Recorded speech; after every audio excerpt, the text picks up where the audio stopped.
The dusty streets of Fallujah stretched endlessly under the scorching Iraqi sun. Maria Rodriguez had never imagined she would find herself in one of the most dangerous cities in the world.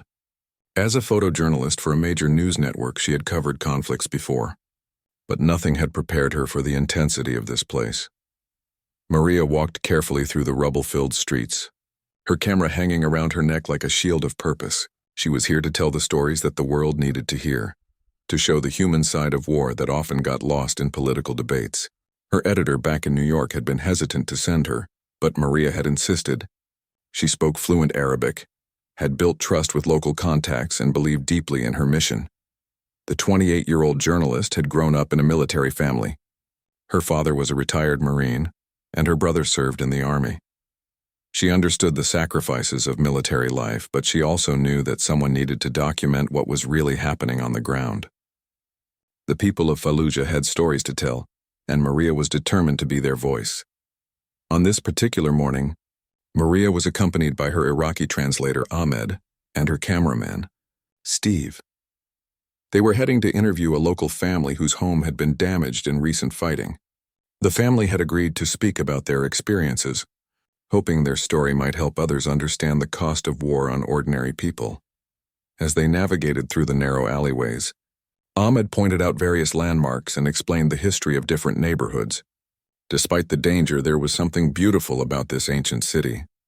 The architecture told stories of centuries past, of civilizations that had risen and fallen long before the current conflict began. Maria paused frequently to take photographs. Her camera captured images of children playing in bombed-out buildings, elderly men sharing tea despite the chaos around them, and women trying to maintain normal lives for their families. These were the moments that mattered to her, the human connections that transcended politics and warfare. The interview went well. The family welcomed them with traditional Iraqi hospitality, serving tea and sharing their story with remarkable dignity. They spoke of their hopes for peace, their fears for their children's future, and their determination to rebuild their lives no matter what obstacles they faced. Maria felt privileged to hear their words and knew this story would resonate with audiences back home. As they prepared to leave, the father of the family pulled Maria aside. In broken English mixed with Arabic, he thanked her for listening, for caring enough to come to their city and tell their truth. His words moved her deeply, reminding her why she had chosen this dangerous profession in the first place. Steve packed up his equipment while Ahmed made final arrangements with the family.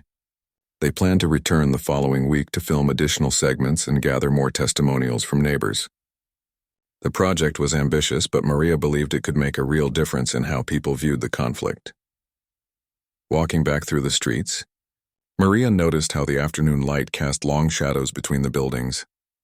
The golden hour was approaching, perfect for the kind of atmospheric shots that could really capture the mood of the city.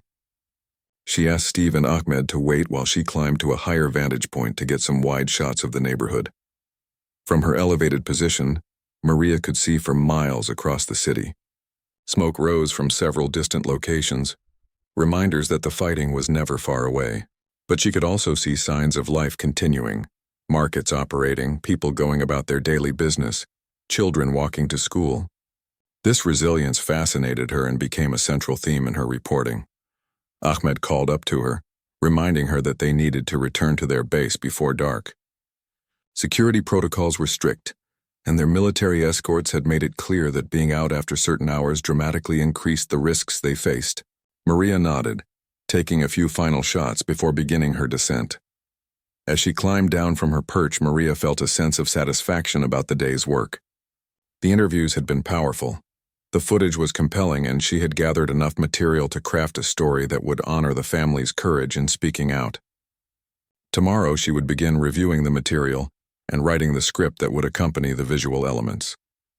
The three-person team made their way back toward their base, chatting quietly about the day's experiences. Ahmed shared insights about cultural nuances that Maria had missed, while Steve discussed technical aspects of the filming that could be improved in future sessions. These conversations were part of what made the work enjoyable despite its dangers. As they turned a corner onto what should have been a familiar street, Maria noticed something felt different. The usual sounds of the neighborhood seemed muted, and fewer people were visible than normal.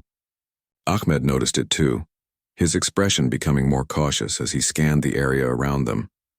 Maria's military upbringing had taught her to trust her instincts, and right now those instincts were telling her something was wrong. She signaled to Steve and Ahmed to move more carefully, staying closer to the buildings where they could find cover if needed. Her camera, which had been her companion and shield all day, now felt heavy around her neck. The silence that had fallen over this part of the city was not the peaceful quiet of evening approaching. It was something else entirely, something that made Maria's pulse quicken and her senses sharpen. She had experienced this feeling before in other conflict zones, the moment when everything could change in an instant. Without warning, the afternoon that had started with hope and human connection was about to transform into something far more dangerous than Maria had ever experienced in her career as a war correspondent. The crack of the sniper's rifle echoed through the empty street like thunder. Maria felt the bullet tear through her left shoulder, spinning her around and sending her crashing to the ground behind a concrete barrier. The impact was so sudden and violent that for a moment she couldn't understand what had happened. Steve dropped his camera and dove for cover, shouting Maria's name as he scrambled toward her position. Ahmed pressed himself against the nearest wall, his face pale with terror as he realized they had walked into a trap. The sniper had been waiting, watching, choosing his moment with deadly precision. Blood soaked through Maria's shirt as she pressed her hand against the wound. The pain was unlike anything she had ever experienced, radiating from her shoulder down through her entire arm.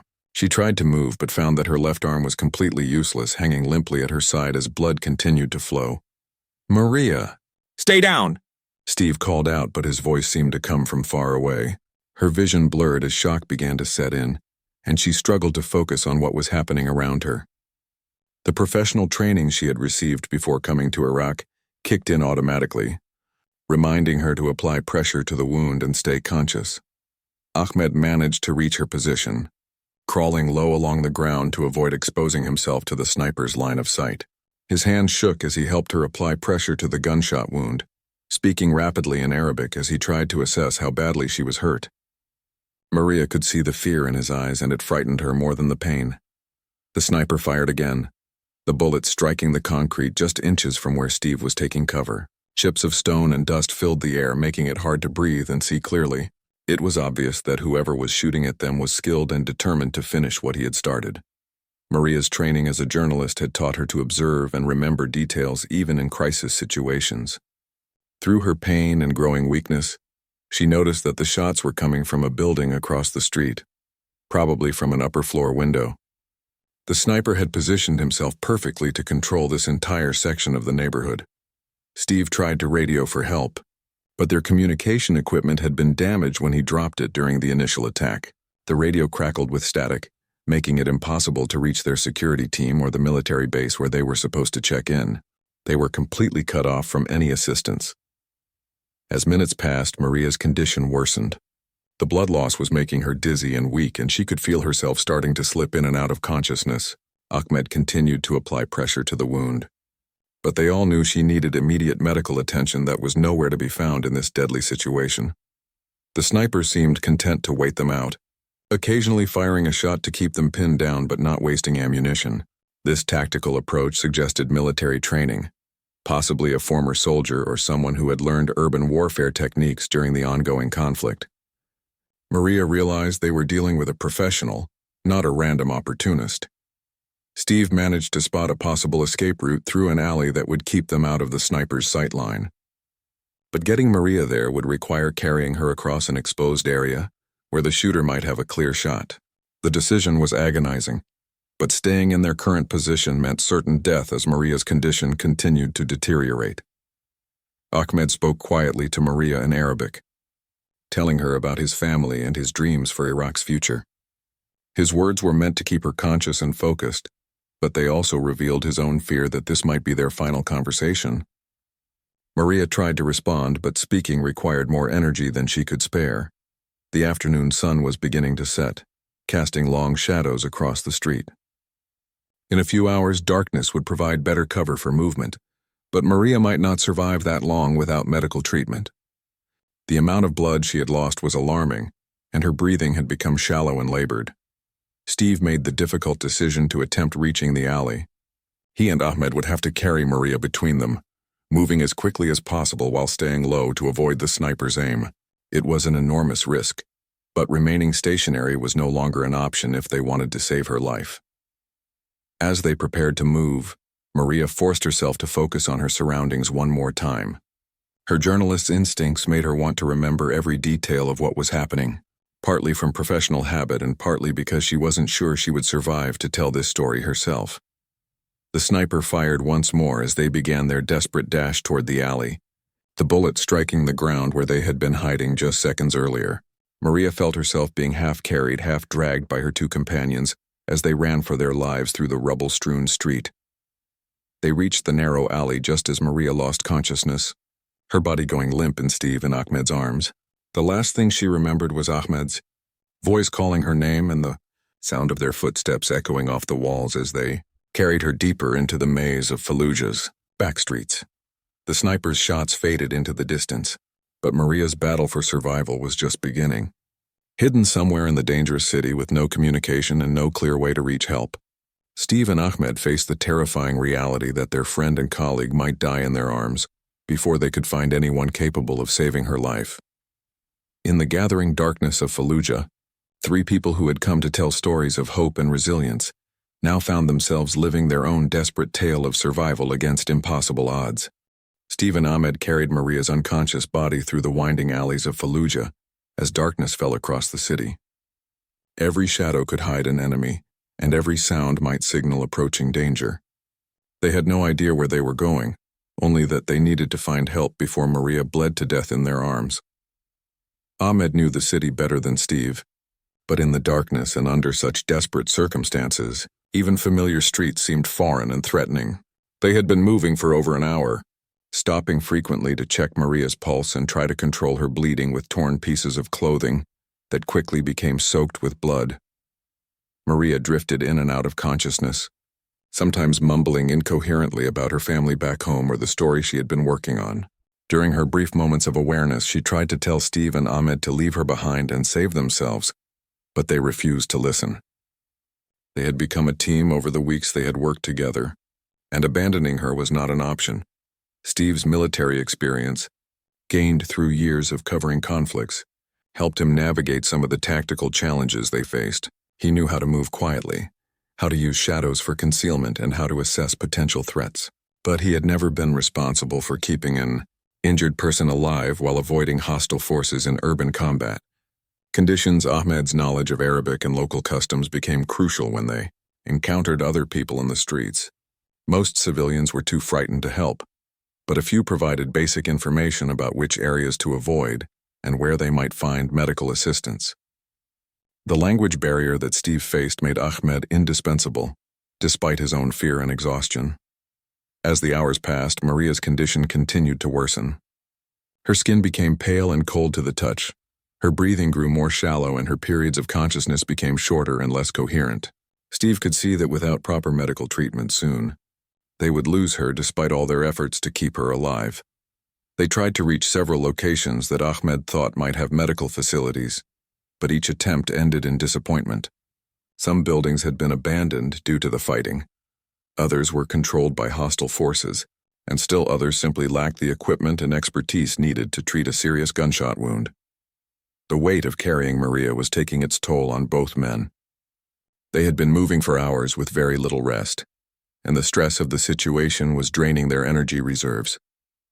Steve's back ached from supporting Maria's weight, while Ahmed struggled with the emotional burden of watching his friend slowly dying. Around midnight, they encountered an elderly Iraqi man who spoke some English. He listened to their desperate pleas for help and thought carefully before responding. He told them about a small clinic hidden in the basement of a damaged building several blocks away, where a doctor sometimes treated injured civilians. The journey to the clinic required crossing two major streets where they would be exposed to potential sniper fire or patrol activity. But with Maria's condition deteriorating rapidly, they had no choice but to take the risk. Ahmed wrapped her more securely in a blanket they had found, while Steve prepared for another difficult movement through hostile territory. The first street crossing went smoothly, with no signs of enemy activity. But as they approached the second intersection, They could hear vehicles moving in the distance and voices speaking in harsh, urgent tones. Steve signaled for Ahmed to wait while he scouted ahead to determine if the way was clear. What Steve saw made his heart sink. A group of armed insurgents had set up a checkpoint exactly where they needed to cross. The men were stopping and searching anyone trying to move through the area, and their aggressive behavior suggested they were not friendly to Americans or their Iraqi allies. Returning to where Ahmed waited with Maria, Steve explained the situation. They would have to find another route, even though it meant traveling much farther while Maria grew weaker. The alternative was almost certain death if they were caught by the hostile checkpoint, especially with an injured American journalist in their care. Ahmed suggested a longer path that would avoid the checkpoint but require moving through a bombed-out residential area where the buildings were heavily damaged and navigation would be difficult. The rubble and debris would provide good concealment, but it would also slow their progress significantly when speed was critical for Maria's survival. They began the detour, carefully picking their way through collapsed walls and piles of broken concrete. Maria's breathing became more labored and Steve could barely detect her pulse. He realized that even if they reached the clinic, she might be beyond help by the time they arrived. The bombed neighborhood told its own story of the war's impact on ordinary people. Abandoned toys lay scattered among the rubble. Family photographs were blown against walls and personal belongings were mixed with the debris of destroyed homes. Steve found himself thinking about the families who had lived here and wondering what had happened to them. Ahmed stopped suddenly, holding up his hand to signal silence. In the distance, they could hear the sound of heavy boots moving across broken concrete, along with the metallic clicking of weapons being prepared for use. A patrol was moving through the area, and they were directly in its path. With nowhere to run and no time to hide, Steve and Ahmed pressed themselves against the remains of a partially collapsed wall, pulling Maria's unconscious form as deep into the shadows as possible. They could only hope that the patrol would pass by without noticing them, because any confrontation would end their mission to save Maria's life. The footsteps grew closer, accompanied by the sound of radio chatter and whispered commands. Steve could see the beams of flashlights sweeping across the rubble, methodically searching every possible hiding place. His heart pounded as he realized the patrol was conducting a thorough sweep, not just passing through the area. In his arms, Maria stirred slightly and made a small sound. It was barely audible, but in the silence of the night it seemed as loud as a shout. Steve pressed his hand gently over her mouth, praying that she would remain unconscious until the patrol moved on. The beam of a flashlight swept across the wall just inches from where they were hiding, paused for a moment that felt like an eternity, and then moved on. Steve held his breath, waiting for the shout of discovery that would end everything. But the patrol continued its search in another direction. After what felt like hours but was probably only minutes, the sounds of the patrol faded into the distance. Steve, Ahmed, and the dying Maria were alone again in the rubble of Fallujah, still far from help and running out of time. The basement clinic was nothing like any medical facility Steve had ever seen. Hidden beneath the ruins of what had once been a small shop, the cramped space was lit by a few battery-powered lanterns and contained only the most basic medical supplies. But to Steve and Ahmed, carrying Maria's barely breathing form down the narrow stairs, it looked like salvation. Dr. Khalil Rashid had been treating wounded civilians for 3 years since the fighting intensified in Fallujah. The 70-year-old physician had lost his official clinic to bombing and had been forced to work in secret, moving from location to location to avoid being targeted by various factions who saw medical treatment as taking sides in the conflict. When Ahmed explained their situation in rapid Arabic, Dr. Rashid immediately cleared a makeshift operating table and began examining Maria's wounds. His weathered hands moved with the confidence of decades of medical experience. But Steve could see the concern in his eyes as he assessed the severity of her condition. Maria had lost a dangerous amount of blood, and the bullet had damaged important blood vessels in her shoulder. Without proper surgical facilities, blood for transfusions, or advanced medical equipment, Dr. Rashid was being asked to perform a miracle with little more than basic tools and his own skill. The elderly doctor worked through the night, using techniques he had learned during previous wars and conflicts that had touched Iraq over the decades. His hands never shook despite his age, and he spoke calmly to Ahmed, explaining what he was doing and what help he needed from the 2 men who had brought Maria to him. Steve found himself serving as an impromptu surgical assistant, holding instruments and helping to position Maria as Dr. Rashid worked to repair the damage caused by the sniper's bullet. Despite having no medical training, he followed the doctor's instructions precisely. Knowing that any mistake could cost Maria her life, Ahmed kept watch at the clinic entrance, listening for sounds that might indicate they had been discovered. The basement location provided good concealment, but if hostile forces found them, they would be trapped with no way to escape. The three men trying to save Maria's life were taking enormous risks just by being there. Dr. Rashid managed to stop the most serious bleeding and remove bone fragments that had been driven into surrounding tissue by the bullet's impact. But without blood for transfusions or antibiotics to prevent infection, he could only do so much with the resources available to him in this hidden basement clinic. As dawn approached, Maria's condition stabilized slightly, though she remained unconscious and critically weak. Dr. Rashid explained to Ahmed that she needed to be evacuated to a proper hospital as soon as possible.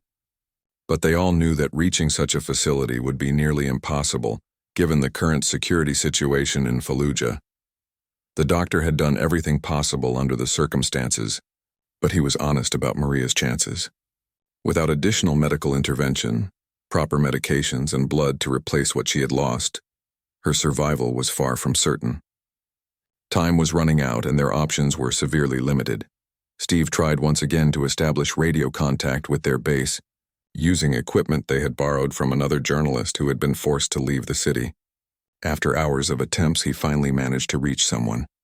But the connection was weak and filled with static that made communication difficult. The voice on the other end of the radio was barely recognizable, but Steve managed to convey their location and the urgency of Maria's medical condition. However, the response was not encouraging. The military personnel he reached explained that conducting a rescue operation in their current location would be extremely dangerous and might not be authorized. Ahmed translated the conversation for Dr. Rashid, who listened quietly before offering his own assessment of the situation. He had seen many cases like this during his years of treating war casualties, and he knew that without immediate evacuation, Maria would likely not survive another day despite his surgical efforts. The three men sat in the dim basement clinic, exhausted from their night-long efforts to save Maria's life, but uncertain about what to do next.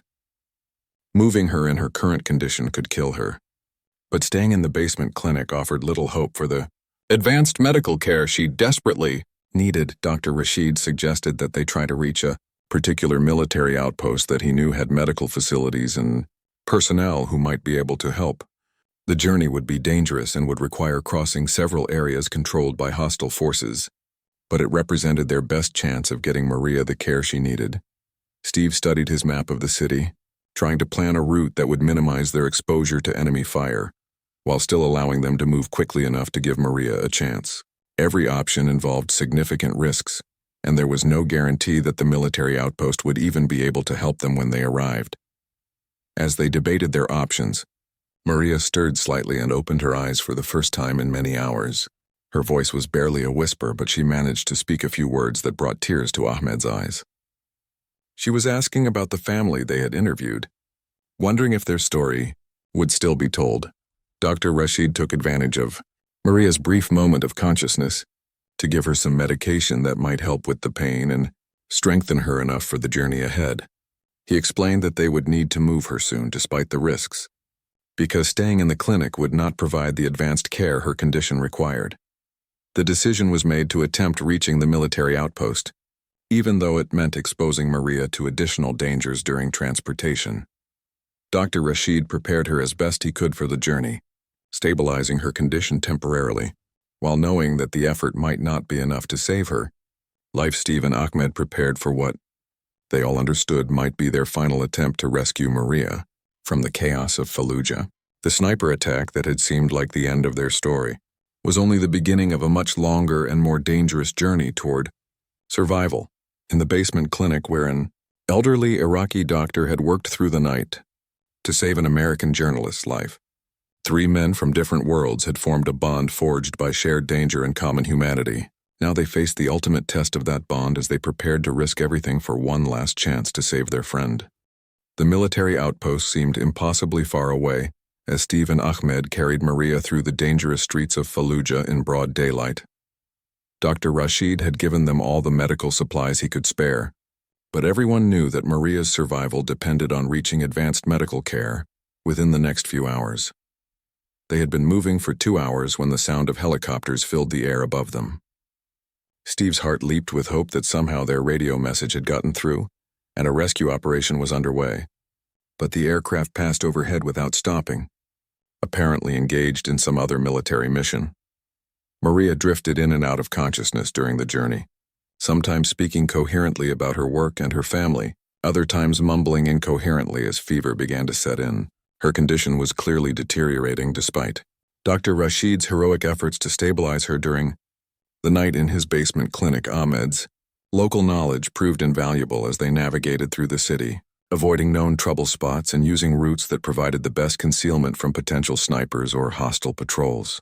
But even with his guidance, they had several close encounters with armed groups that forced them to hide and wait for danger to pass. When they were still several blocks from the military outpost, they heard the distinctive sound of American vehicles approaching from the opposite direction. Steve made the desperate decision to break cover and attempt to flag down the convoy, knowing it might be their only chance to get Maria the help she needed. The lead vehicle in the convoy was a Humvee carrying a team of Navy SEALs who had been conducting reconnaissance in the area. The team leader, Chief Petty Officer Marcus Thompson, immediately recognized the urgency of the situation when he saw Steve carrying the wounded journalist, while Ahmed provided covering support. Chief Thompson's team had been searching for alternative routes through the city when they encountered the desperate rescue attempt. As soon as he saw Maria's condition, he ordered his medic to begin immediate treatment while radioing for emergency medical evacuation from their location. The SEAL team medic, Petty Officer Daniel Kim, had extensive experience treating combat casualties in field conditions. He quickly assessed Maria's injuries and began administering IV fluids and medications that Dr. Rashid hadn't been able to provide in his makeshift clinic. For the first time in days, Maria's vital signs began to show real improvement.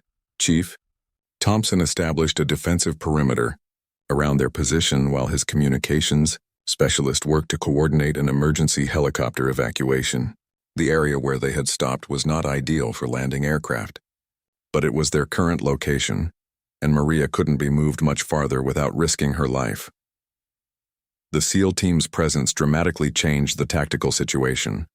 These were elite warriors with advanced training, superior equipment, and direct communication links to military command structures that could authorize and support a medical evacuation.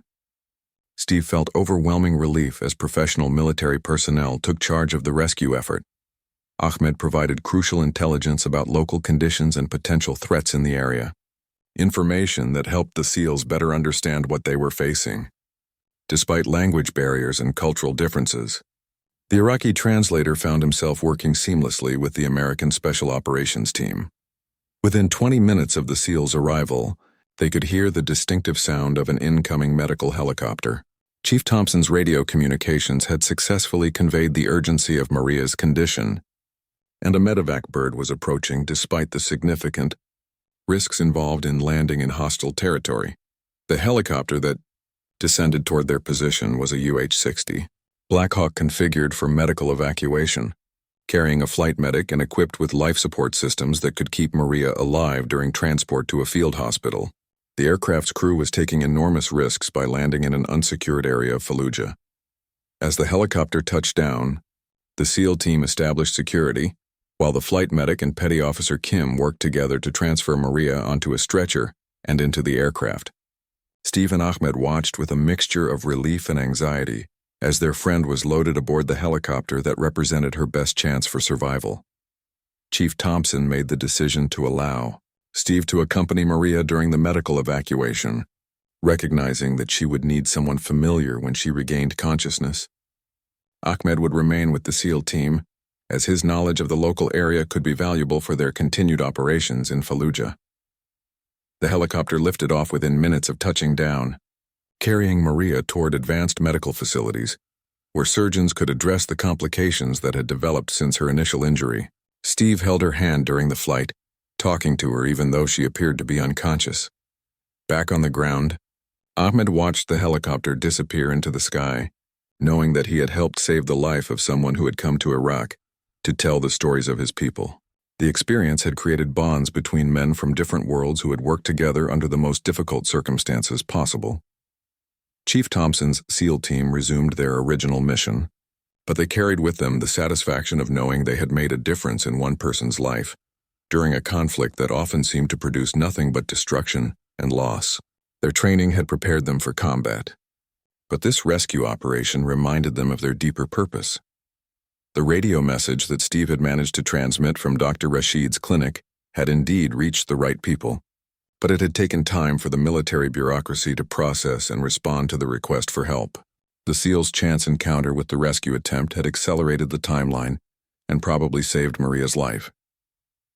As the helicopter carrying Maria and Steve flew toward safety, the journalist finally opened her eyes and looked around with awareness for the first time since being shot. She saw Steve's face, felt the vibration of the aircraft, and understood that somehow she had been rescued from what had seemed like certain death in Fallujah. The story that Maria had come to Iraq to tell had become her own story of survival, made possible by the courage and dedication of people from different backgrounds who had refused to give up on saving her life. Dr. Rashid, Ahmed, Steve, and the SEAL team had all played crucial roles in a rescue that had seemed impossible just hours earlier.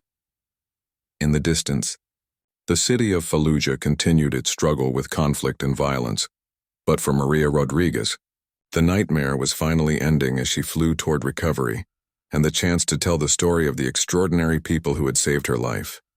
The field hospital at Camp Fallujah buzzed with activity as Maria was wheeled into the emergency treatment area. Military surgeons who had seen countless combat casualties immediately recognized the severity of her condition and the skill that had kept her alive during the critical hours since she was shot. Dr. Sarah Mitchell, the chief surgeon at the facility, took personal charge of Maria's case. After examining the work that Dr. Rashid had performed in his basement clinic, she expressed amazement that anyone could have achieved such results with so few resources. The elderly Iraqi doctor's skill had literally saved Maria's life during those crucial first hours.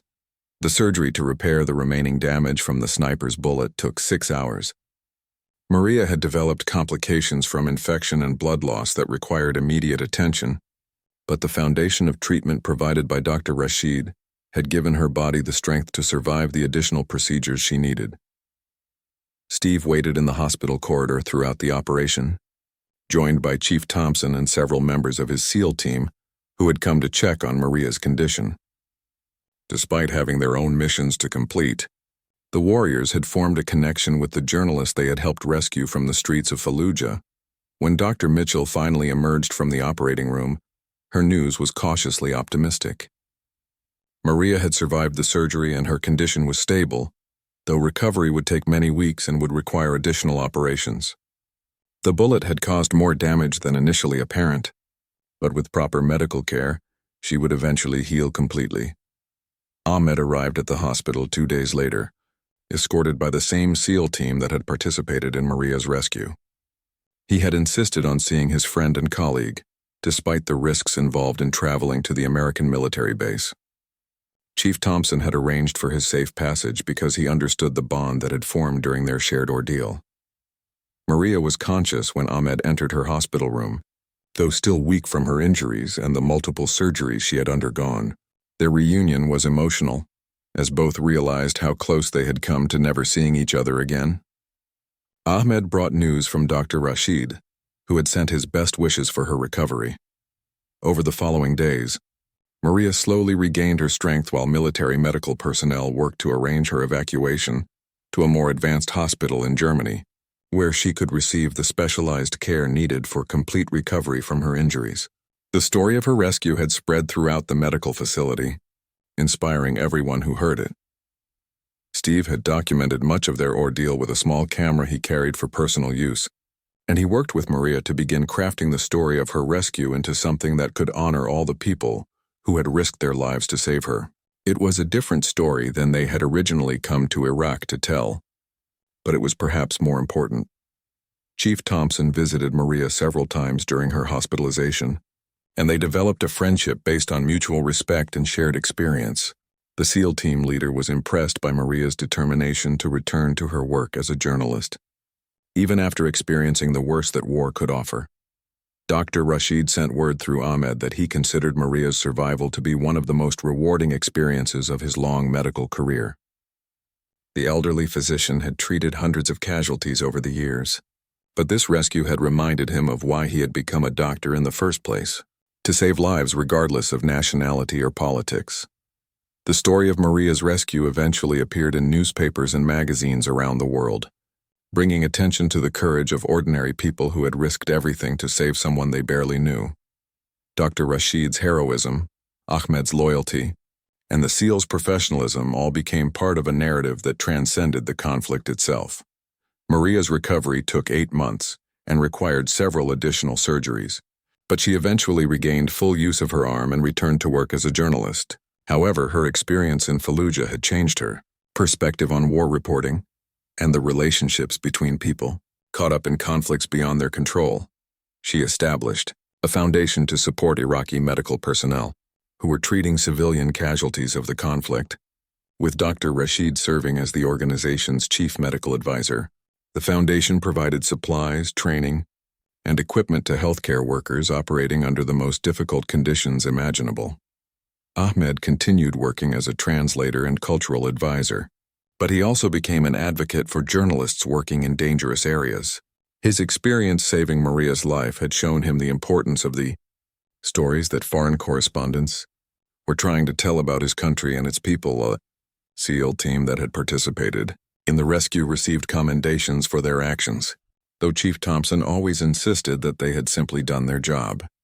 The team maintained contact with Maria throughout her recovery, and several team members attended her wedding 2 years later when she married a fellow journalist she met during rehabilitation. Steve's documentation of their ordeal became the foundation for a book and documentary film that brought international attention to the human cost of the Iraq conflict.